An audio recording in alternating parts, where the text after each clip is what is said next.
What a performance and what a show we've got for you here tonight. Michigan, first time since the 1989-1990 season with 3 consecutive 100-plus point performances, and they kick off Big Ten play in style, winning by 41, and it's an honor to have Daniel Horton, better basketball player than a golfer, but it's close, here to break it down with us. What's up, Daniel? Hey, how you doing, Brian? Doing good, man. Good to see you again. Oh, great to see you, and it's great to talk about what has been an incredible start. But where did your mind go first when you were watching this game, following along and seeing what Michigan did?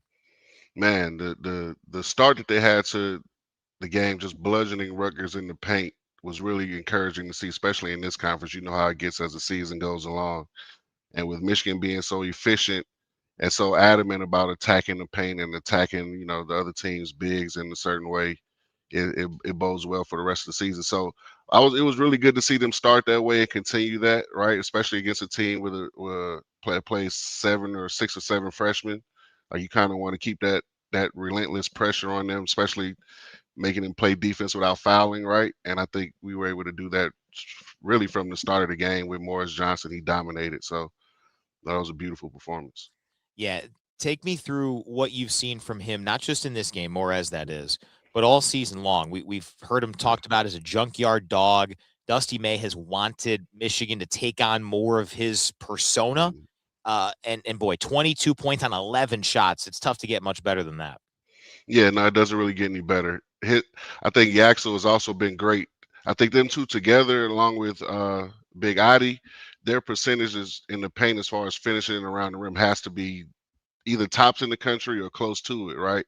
And so if they can continue to do that as the Big Ten season progresses against the teams that they're going to face, man, they're going to be tough to beat. I would give my predictions on your show, but I'll save it for later. I love it. This team, for 9 days, understandably, everyone was telling them how great they were, and the performances were incredible. You win 3 games by 110 points. That's the real deal. But today is 121 days from the national championship game. There are so many things that can happen between then and now. But for them, for those 9 days, to lock in like they did, it was incredibly impressive, wasn't it? Yes, it was probably the most impressive thing I've seen one of the most impressive things I've seen since I've been watching college basketball for 25, 30 years, man. To beat 3 teams of that quality by 40 points, I've never seen that before. So that's an incredible play. That's an incredible place to be this early in the season, and using that as a platform to build or stashing that in your reserves to have something to pull from if the season does get a little, dicey, or you have a tough 2 or 3 game stretch, like, basketball, like you said, it's a long way until the national championship game, right? So with the ebbs and flows of a season, to have that in your reserves to pull from when you say, hey, this is what we're capable of, you're in a really good place this early in the season.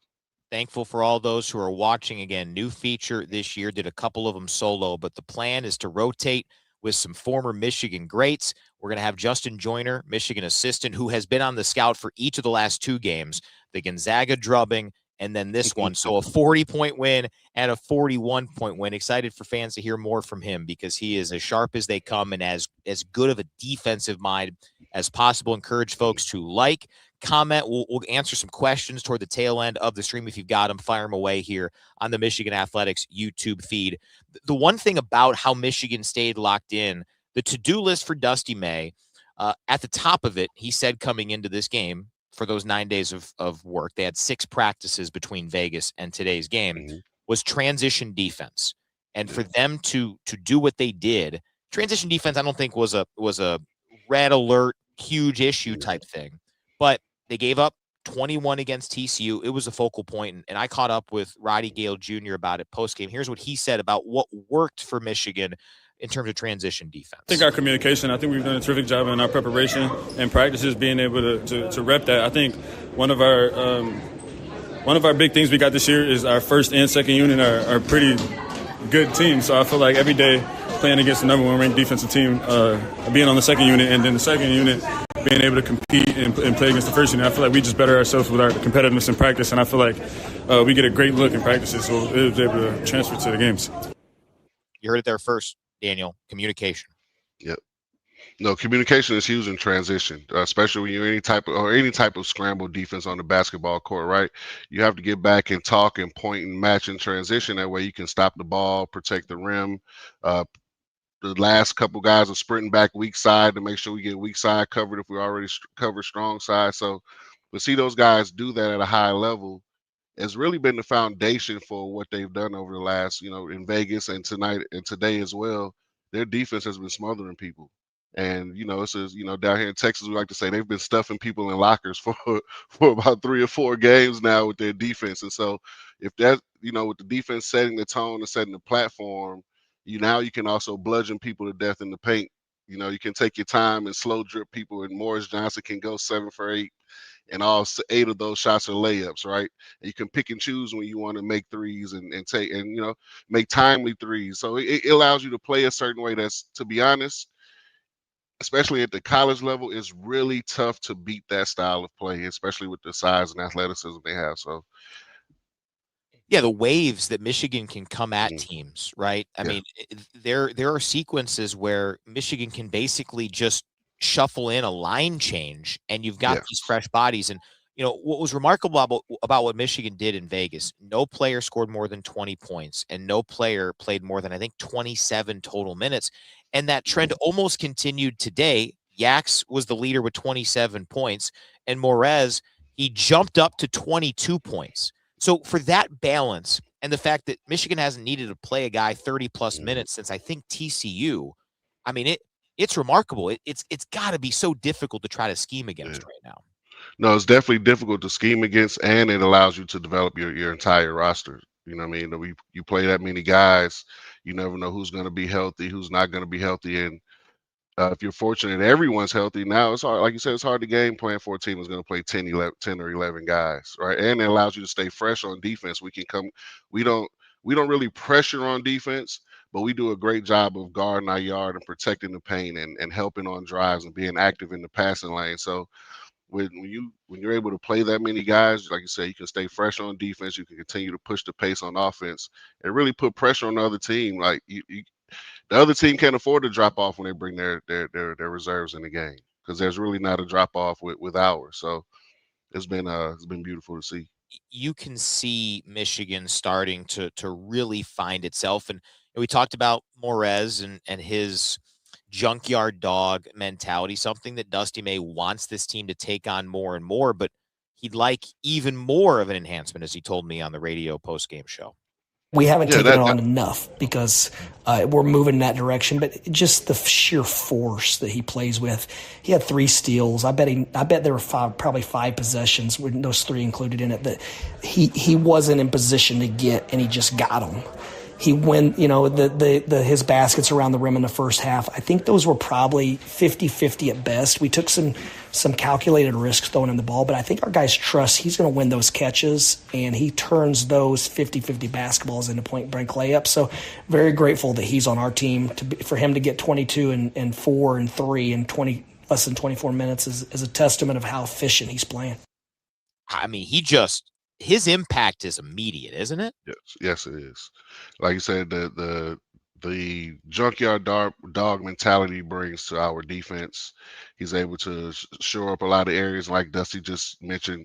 Get his hands on balls and get steals that you wouldn't think a guy would be able to get. And so when you have a guy that can change the game defensively that way and be extremely efficient on the other end as far as finishing around the rim, it gives you an anchor on both sides. And so as long as he continues to provide that anchor, Michigan will continue to be, one of the better defensive teams and offensive teams in the country.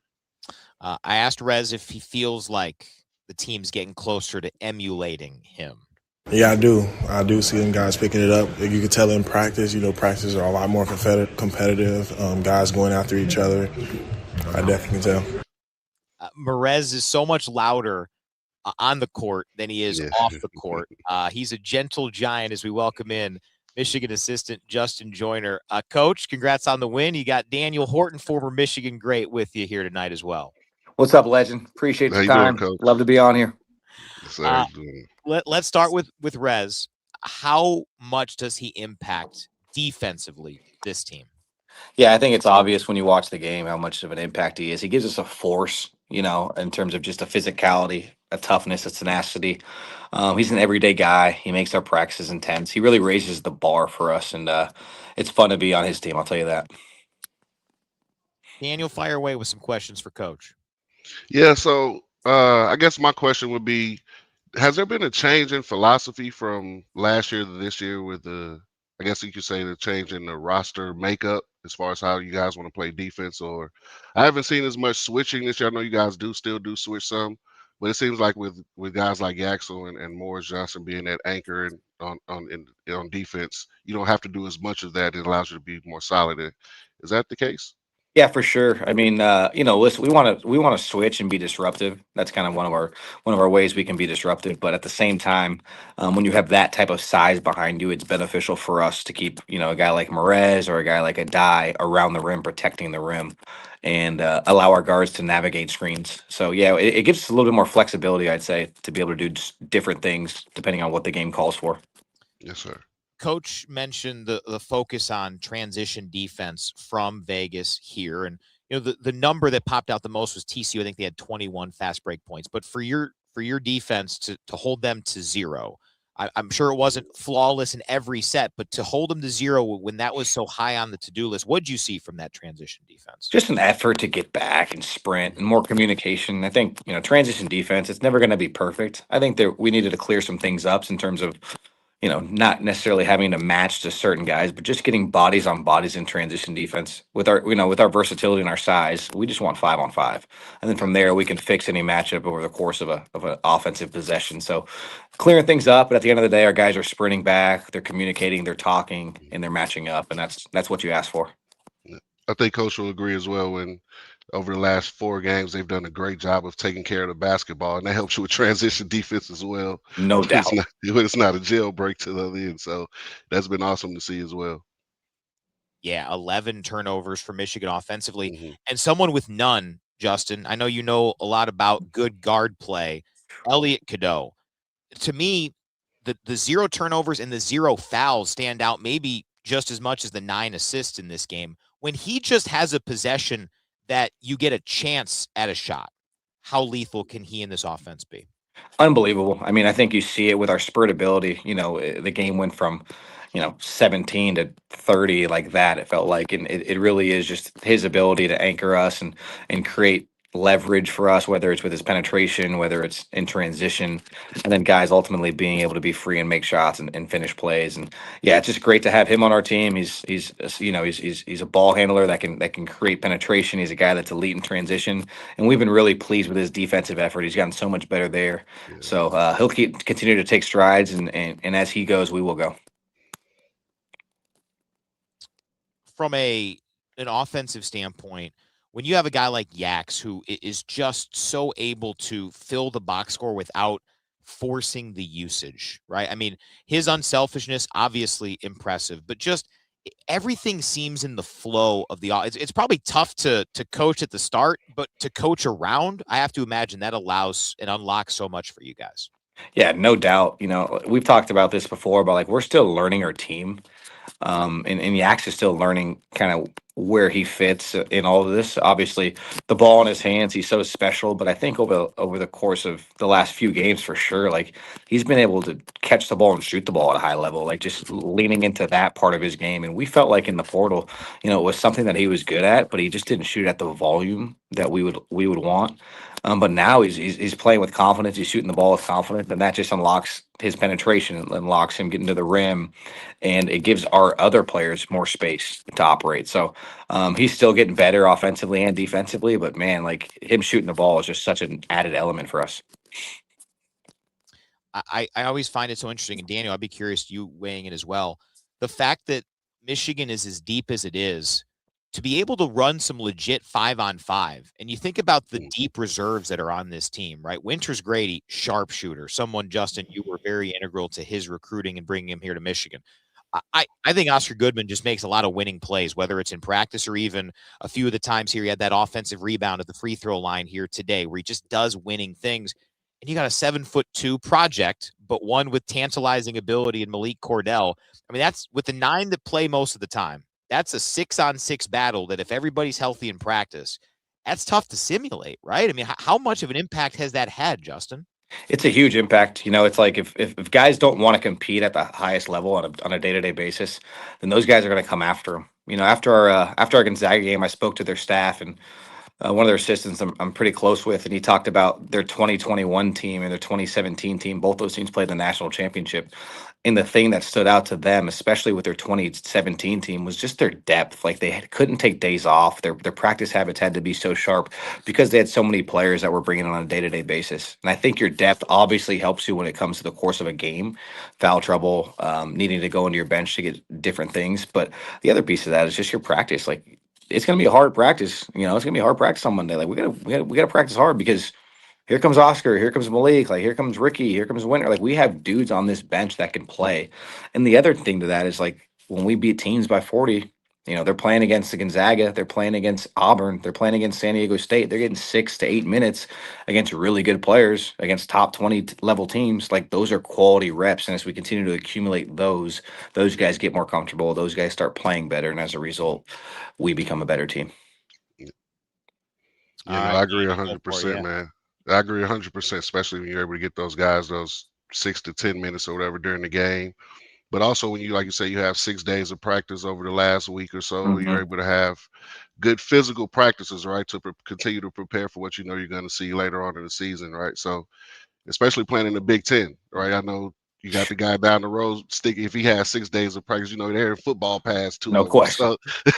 So you just, the things you have to prepare for in this league, and I know you guys know that you got to continue to get better and get tougher and continue to progress and develop as the season goes. So absolutely, you guys are in a really good spot, Coach. Really a great spot right now. I appreciate it, man. We got to keep it uncomfortable. We got to continue to stay uncomfortable in practice and within our process, and understand that these wars are hard to win. They're going to be tough, so we got to stay ready and keep getting better. Before we let you go, you had the scout for Gonzaga, then this scout. How do you unwind or get your mind off right after a game? Do you watch some other games? Are you digging in on film of Villanova or film from this game? Like, how do you, now that we're sitting here, about an hour, 15 hour, 20 away from the buzzer sounding, what does the rest of the night look like for Justin Joyner? Well, I can't wait to get home, watch our film, and have a great background music of some high-level college games. My Gauchos are playing tonight. They got Bakersfield at the house. I love a good West Coast mid-major game. So I'll be locked in on those. But yeah, you know what? This is college basketball season. This is University of Michigan. We're playing for high stakes. There really is no unwind. Like, yes, sir. None of our staff is going to go unwind. Like, we're going to stay in this thing and continue to try and maximize this journey, this special team that we have. So it's a great time to be a Michigan Wolverine. Yes, Gauchos off to a good start. 2 overtime win on Thursday. All right. Ken Pop's got him as the victory, but we know it's not decided on Ken Pop. We got to get him by 10. We should win that thing by about. Coach, I really appreciate you coming on here. And seriously, what a job you've done, not just today, but seriously, what Justin did to prepare Michigan for that Gonzaga game when we did not know it was going to be Gonzaga until less than 24 hours out. The way you distilled that down was super impressive to watch from afar. So many, many kudos on that and this, and hopefully a lot more to come. I appreciate you, man. We have a great staff, so I'm surrounded by greatness on a day-to-day basis. Thank you. All right, Justin, appreciate you, my man. We'll talk soon. Appreciate you guys. There's Justin Joyner. Great stuff from him. One thing I'm consistently impressed by with this staff is its ability to delegate, to work together. And listen, you got to have the Jimmies and Joes, right? But the X's and O's aspects, incredibly important as well. Man, Brian, it's beautiful to see, right? Like, we've all been around Michigan basketball for a long time, and you see and hear different things about previous regimes or whatever that goes on in other locker rooms in college basketball. But as a grassroots guy, it's great to see when staffs are all pulling in the same direction. They all believe in the vision. They all believe in Dusty's vision, and they all believe in the kids that they've brought in. And it's when you have that synergy, when you have that belief and love for each other with the talent that they've brought in, the sky's the limit. And I'm really excited to see what they do the rest of this season. Got plenty of viewers here. I don't know what Craig C was saying woo to, but there's a lot to say woo to right now for Michigan basketball. DJ Joyful, they remind me of that 89-90 UNLV team that beat Duke by 30 in the championship game. Now, again, we got a ways to go in all of this, but I did find it really interesting, and I want to make sure that I pull up. I think it was Kevin Sweeney of Sports Illustrated, but I'm going to confirm here because we're all looking for, oh, hey, you got to be a certain Ken Pom ranking to at offense and defense to be a team that can win the national championship based on past circumstances. But yeah, Kevin Sweeney of Sports Illustrated noted since 2009, the eventual national champions have only lost 2 games total in their MTE, their Thanksgiving or thereabouts tournament, which is similar settings, right? Neutral sites, quick turnarounds, normally really good teams that you're facing. So, yeah, conference play prepares you for some unique battles and all that. But those MTs are really revealing. And for Michigan to show themselves the way that they did, it's a great checkpoint. Long way to go. Got to stay healthy, got to stay sharp, got to keep pushing, as Justin Joyner said. But you see the potential to be a month in and see what we've seen. It's tough not to be as optimistic as DJ Joyful. Yeah, it's definitely tough. Those guys have put some really good performances on tape, and you can't deny that, right? Like you said, the quick turnarounds to be able to prepare a scouting report in the night, or maybe if you see it come in a couple of days before, let's just say 2 nights. It's still really, really tough to do. And for Michigan to go out there and put together 3 really good performances, then have a great week of practice and come back and start off conference play with a dominant win against Rutgers. What more can you ask for, right? Right. Like you said, we have to keep going through our paces, keep grinding it out every day in practice and come out here and be who we're supposed to be. And I think if they do that, they're going to put themselves in a really good spot at the end of the season. Mizzle Daniel Horton.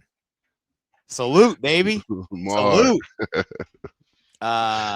And I don't know if he was asking this about you. Is this a football player on the team? I think you're trying to be funny now, Brian. Come on, man. Come on, man. Hey, it's probably a triple X helmet. What's your hat size? Because I'm like 7 3/4, but I think you got me beat. I think we talked about that on the golf course this year. I think mine is about 7 3/4. So I got a pretty large size head too. Yeah. So. Yeah. My jump shot's not yours, man. Nah. My drive might be. Oh no, you got a sweet drive, sweet lefty. Yeah, man. I don't know about that. Let me ask you this. So if you're Justin Joyner, if you're this staff, what are some areas that maybe not concern's not the right word, right? But what are some things that you want them to focus on? What would you, if you were on this team, what would you expect a staff to maybe push a little bit? Is it as simple as just demanding more, or are there areas that you can look at and say, yeah, we can get away with this. We're pretty good at this, but if we want it to be elite, like so many other aspects of our game, we need to get better. Yeah. I could, if I'm nitpicking, right, I could probably pick maybe 2 or 3 different areas, continue to progress shooting the ball from outside as a team. That's probably been I don't even want to call it a weak point because they've made timely threes, but that's probably percentage wise, I think that could probably get a couple percentage points better.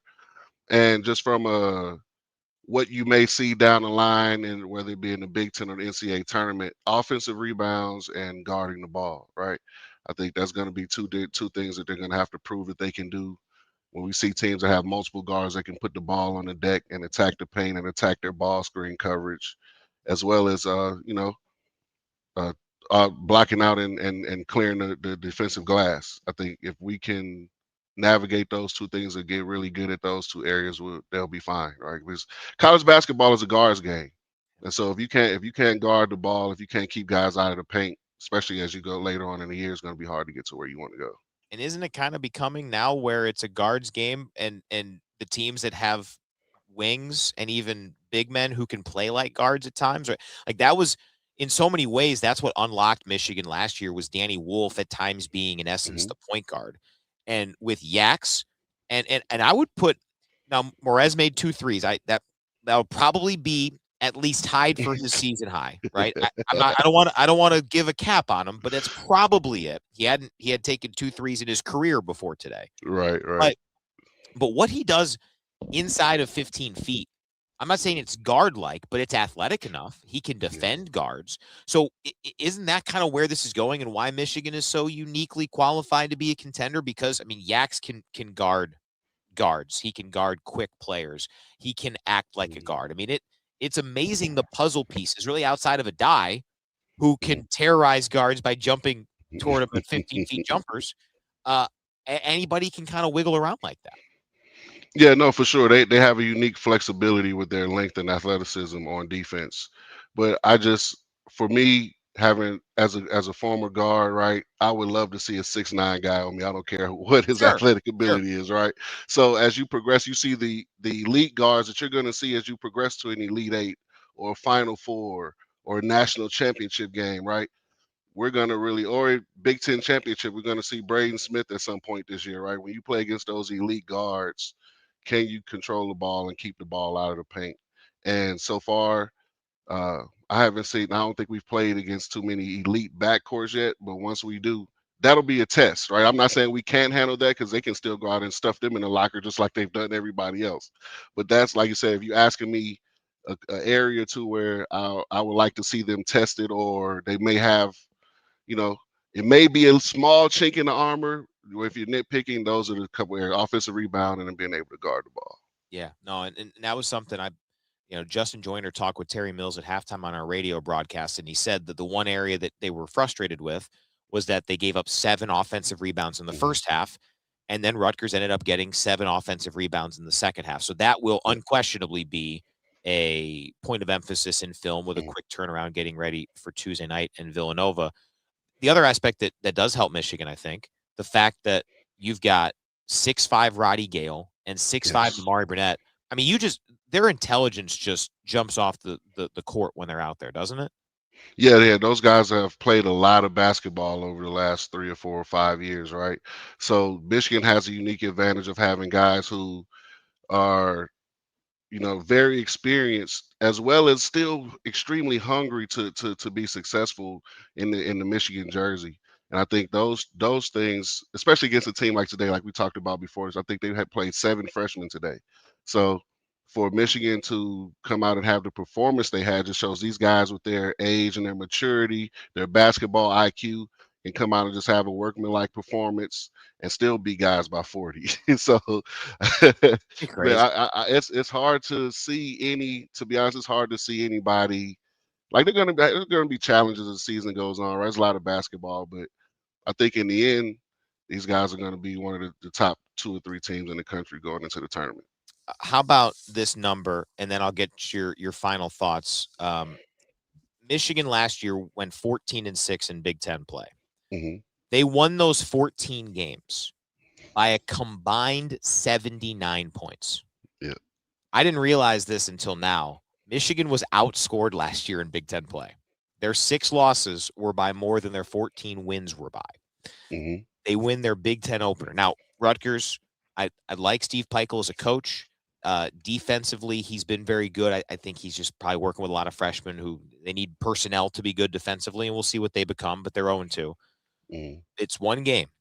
But to have a plus 41 in one game, which is already more than half of what Michigan won its 14 Big Ten games when they were in the hunt until the second to last game of the Big Ten slate. Right. That's remarkable. It just goes to show the amount of close games they were able to pull out last year, right? And we talked about that before. Hey, this team is going to be defined by how many close games they can win. And I think the lopsided nature of the losses had a lot to do with a lot of new guys, right? You got a lot of guys first time going to Purdue, first time going to Michigan State, as well as the coaching staff's first time going to these places as well. So when you have a program full of guys their first time in the Breslin, it's probably not going to go well. So I think this time though, they're much better equipped when they go on the road to Purdue, when they play at the Breslin, when they play at I think they have a pretty favorable Big Ten schedule this year. They got to go to Illinois. That's gonna be hostile. When you go to Illinois, places like that, right? I think they're much more equipped to handle those environments, handle those situations and circumstances than they were last year. And we're going to see those are the games that normally determine where you finish in this league. So I'm excited. Yeah, DJ Joyful, to increase leads with your second team lineup is crazy. Yeah, Michigan, they kept pushing it. The crazy thing is they were up. I think they were up by at least 40 for the final 9 minutes against Gonzaga. Yeah. I mean, just bonkers. Final thoughts to you, Daniel. What else about this team, about this season so far? Hopefully we'll have you on another one of these. I haven't looked at the schedule, and a big shout out to our buddy Josh Stoller for all the work he's put in on the Michigan basketball brotherhood side. He's kind of helped craft this. We're going to have some different names and voices and faces, but I even if you're not on the schedule again, I'm getting you on the schedule again. Yeah. I promise you, man. Came with the headset and everything. Like, man, we're qualified, baby. We're locked and loaded. Like the young kids say, we valid. God, we're getting old, aren't we, man? Yes, sir, we are. I've heard that. That's a shame. But where else? What else? Anything that you want to make sure you share about what you've seen from this team through 8 games? What a fun ride it's been. No, I just, encourage everyone, if they're not, hey, get on board, man. This is going to be a fun ride. These guys are really, really good. The things that we're seeing them do, I haven't seen in college basketball. So it's, unless you're much older than me, if you've seen some of those great teams of yesteryear, that maybe you have, but the way they're beating people, the pace that they play at, their offensive. I love their as a coach at the grassroots level, man. I love what they do offensively. I study what they do offensively in my free time. So just these guys are primed and ready to have a special year. Initially I wanted to see what it would look like, but after 8 games, man, I think we need to fire up the bandwagon. You have a trip up here planned, or are you going to be soaking in those Texas temperatures? Oh no, I'll be there for Christmas. I'll be there for a week over the Christmas holiday. So I plan on getting to. I think the McNeese State game is over the Christmas break for us, and one other game as well. So I definitely plan on being in the building. Love it. Well, I look forward to seeing you then, Daniel. Thanks to all those who were locked in live. And we'll be back Tuesday. Scheduled to have Tim McCormick join us on Tuesday to break it down as the Wolverines get Villanova. Should be a lot of fun. But Daniel, appreciate you, my man. Always fun catching up. And yeah, like I said, we will stamp this down that we will do this again this season. Yes, sir. We definitely will. All right. For Daniel Horton, I'm Brian Boesch. Thanks so much for watching right here on the Michigan Athletics YouTube channel. Go Blue.